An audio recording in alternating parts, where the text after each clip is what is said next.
Hello everyone. आज का हमारा टॉपिक है दुर्खिम के आत्महत्या का सिद्धांत। तो आत्महत्या के सिद्धांत का हम अर्थ देखेंगे और आत्महत्या का प्रकार देखेंगे। तो आत्महत्या का अर्थ देखते हैं। दुर्खिम का कहना है कि आत्महत्या एक ऐसा शब्द है जिसका प्रयोग हम रोज की बोलचाल में अत्यधिक प्रयोग करते हैं। सामान्य रूप से यह समझा जाता है कि व्यक्ति के स्वयं के प्रयत्नों द्वारा घटित मृत्यु ही आत्महत्या है, परंतु दुर्खिम इस परिभाषा को स्वीकार नहीं करते हैं और आत्महत्या की परिभाषा देते हुए लिखे हैं कि आत्महत्या वह शब्द का प्रयोग ऐसा किसी भी मृत्यु के लिए किया जा सकता है जो किसी स्वयं मृत व्यक्ति के द्वारा की गई किसी सकारात्मक या नकारात्मक क्रिया का प्रत्यक्ष या अप्रत्यक्ष परिणाम। तो इसमें हम देखते हैं कि इसमें सकारात्मक और नकारात्मक शब्द आया है।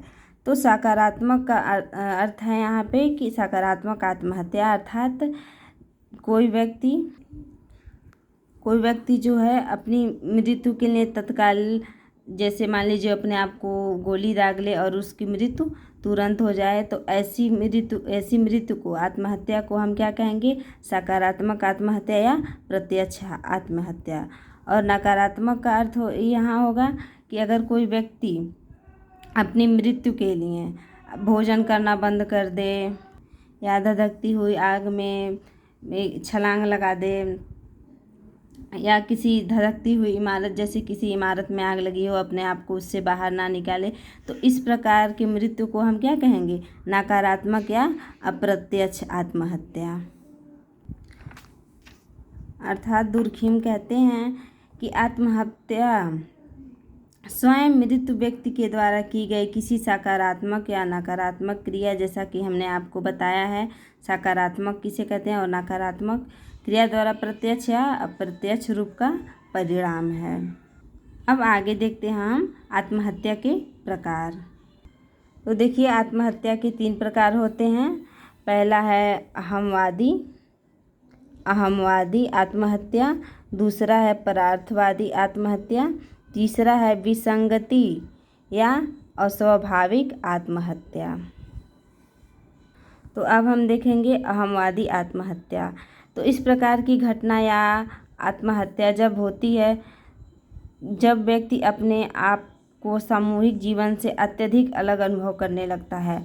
अर्थात यदि कोई व्यक्ति है वो अपने समूह से या अपने सामूहिक जीवन से बिल्कुल अपने आप को अलग फील करता है कि मैं इसके लायक नहीं हूँ, या मतलब जो कुछ भी हो अपने आप को अलग समझने लगता है, तो यह परिस्थिति व्यक्तिगत विघटन के कारण होती है। इस स्थिति में व्यक्ति सामाजिक दृष्टि से गहरी निराशा का अनुभव करता है, क्योंकि प्रत्येक व्यक्ति अपने अपने स्वार्थ में अत्यधिक लिप्त होता जाता है और कोई किसी की परवाह नहीं करता।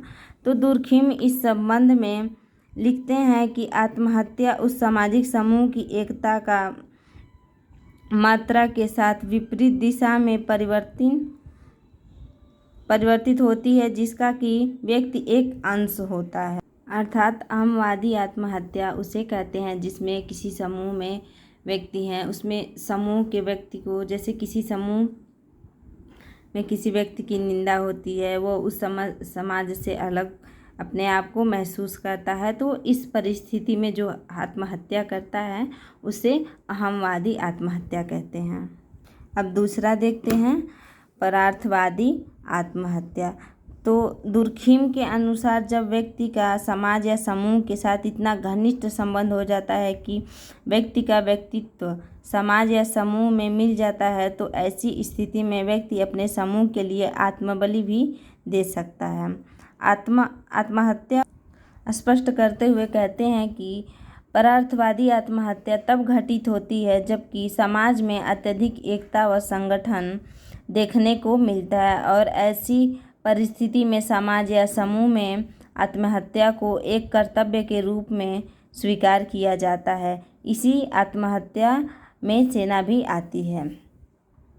तो परार्थवादी आत्महत्या को हम कह सकते हैं कि जब किसी समूह में या समाज में एकता बनी रहती है, उस समाज के लिए जब कोई कार्य करना पड़ता है, उसमें चाहे उसे बलिदान ही क्यों ना होना पड़े, तो इस स्थिति में हुआ बलिदान, जिसमें व्यक्ति को पता है कि हम ऐसा करेंगे तो हमारी मृत्यु हो जाएगी, तो ऐसी परिस्थिति की मृत्यु को परार्थवादी आत्महत्या में रखा जाता है। जैसे कि हमारे सैनिक हैं, वो परार्थवादी आत्महत्या में ही आते हैं, जिन्हें पता है कि हमारी मृत्यु इससे हो जाएगी, निश्चित है। यानी देश से उनको इतना लगाव है कि वो देश के लिए बलिदान हो जाते हैं। उन्हें पता है कि हमारा बलिदान होना, शहीद होना निश्चित है।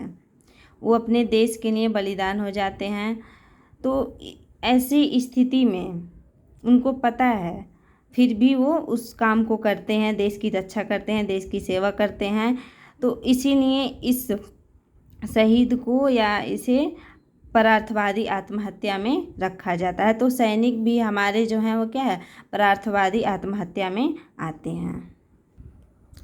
तीसरा हमारा है विसंगति या अस्वाभाविक आत्महत्या। विसंगति या अस्वाभाविक आत्महत्या। तो अस्वाभाविक आत्महत्या वह है जो कि व्यक्ति के जीवन में आकस्मिक यानी कि अचानक परिवर्तनों के फलस्वरूप अस्वाभाविक परिस्थितियों के उत्पन्न हो जाने के कारण घटित होती है। यदि व्यक्ति वह अनुकूलन करने में असफल होता है तो जिस मानसिक तनाव का वह अनुभव करता है, तो उससे अपने को अलग करने के लिए आत्महत्या कर लेता है। अर्थात विसंगति या अस्वाभाविक आत्महत्या में कहा जा सकता है कि जब कोई व्यक्ति उसके जीवन में अचानक कोई परिवर्तन आ जाता है विषम परिस्थितियों में, जिसके बारे में वह कभी नहीं सोच पाता है, उससे लड़ नहीं पाता, उससे परेशान हो जाता है, या कोई उसे विषम परिस्थिति में जैसे कोई ब्लैकमेल कर रहा है किसी चीज़ को लेके, ऐसी परिस्थिति में अगर वो आत्महत्या करता है अपने मानसिक तनाव के कारण, अपने वो बिल्कुल जीना नहीं चाहता है उस परिस्थिति में, तो ऐसे आत्महत्या को विसंगति या अस्वाभाविक आत्महत्या कहा जाता है। तो इस उपयुक्त विवेचना से स्पष्ट है कि दुर्खिम आत्महत्या को एक विशुद्ध सामाजिक तथ्य मानते हैं और उसी के अनुसार समाजशास्त्रीय आधार पर उनकी व्याख्या करते हैं। जैसे हमने अभी पढ़ा कि आत्महत्या एक ऐसा शब्द है जिसे हम रोज़ की बोलचाल की भाषा में प्रयोग करते हैं, जो मृत्यु व्यक्ति अपने स्वयं के प्रयत्नों द्वारा करता है, उसे क्या कहते हैं, आत्महत्या कहते हैं। चाहे वो सकारात्मक हो या नकारात्मक, चाहे वह व्यक्ति अपने आप को गोली दाग दे और अपनी तुरंत मृत्यु कर ले, वो सकारात्मक हो गई, और चाहे वो व्यक्ति खाना पीना छोड़ दे या किसी धधकती हुई इमारत में अपने आप से बाहर ना निकाले, तो ऐसी घटना को हम क्या नकारात्मक हत्या कहेंगे। तो इसे क्या कहते हैं, आत्महत्या कहेंगे। फिर हमने आत्महत्या के प्रकार में देखा अहमवादी आत्महत्या, परार्थवादी आत्महत्या, विसंगति या अस्वाभाविक आत्महत्या। तो अहमवादी में हमने पढ़ा कि जब कोई व्यक्ति एक समाज में, एक संगति या समूह में रहता है, तो वो अपने आप को उस समाज से भिन्न समझने लगता है। मतलब उसके अंदर एक अलग भावना आ जाती है कि मतलब ये समाज हमें ऐसा सोचता है, ऐसा करता है। तो इस परिस्थिति में अगर वो व्यक्ति आत्महत्या करता है या किसी कठिनाइयों से जूझ रहा हो और समाज उस पर ध्यान न दे रहा हो, अपने आप में सब मतलब व्यस्त हैं, लुप्त हैं, तो ऐसी परिस्थिति में अगर वो आत्महत्या करता है तो वो क्या अहमवादी आत्महत्या के अंतर्गत आता है। परंतु परार्थवादी आत्महत्या में व्यक्ति अपने समाज से, अपने समूह से इतना मतलब व्यवहार करता है, प्रेम करता है, ऐसे उसके संबंध है कि वो उसके लिए मर मिटने तक को तैयार है। जैसे हमारे सैनिक हैं जिनको पता है कि मतलब बॉर्डर पे हमें एक ना एक दिन शहीद होना है, कि हम वहाँ शहीद हो जाएंगे, फिर वो देश की रक्षा के लिए, भारत माता के सम्मान के लिए वहाँ पे डटे रहते हैं, लड़ते हैं और शहीद हो जाते हैं। तो इस प्रकार की घटना को हम क्या परार्थवादी आत्महत्या के अंतर्गत रखते हैं, जो जानबूझ के मतलब देश की रक्षा के लिए या अपने समाज के लिए अपना बलिदान करते हैं, उसके हम क्या कहते हैं, आत्महत्या के, परार्थवादी आत्महत्या के अंतर्गत रखते हैं। उसके बाद तीसरा हमारा है विसंगति या अस्वाभाविक आत्महत्या। विसंगति आत्महत्या में हम देखेंगे कि जब कोई व्यक्ति मतलब जब किसी व्यक्ति के जीवन में कोई ऐसी परिस्थिति, अचानक ऐसी परिस्थिति आ गई जिसको वो हैंडल नहीं कर पा रहा है, या जिस परिस्थिति का वो सामना करने में असफल हो जाता है, अपनी मतलब मानसिक तनाव से परेशान हो जाता है, उसे जब सारी चीज़ों से निराश हो जाता है, ऐसी परिस्थिति में अगर वो आत्महत्या करता है तो उसे विसंगत या अस्वाभाविक आत्महत्या के कैटेगरी में रखा जाएगा, अर्थात उसे अस्वाभाविक या विसंगति आत्महत्या कहते हैं।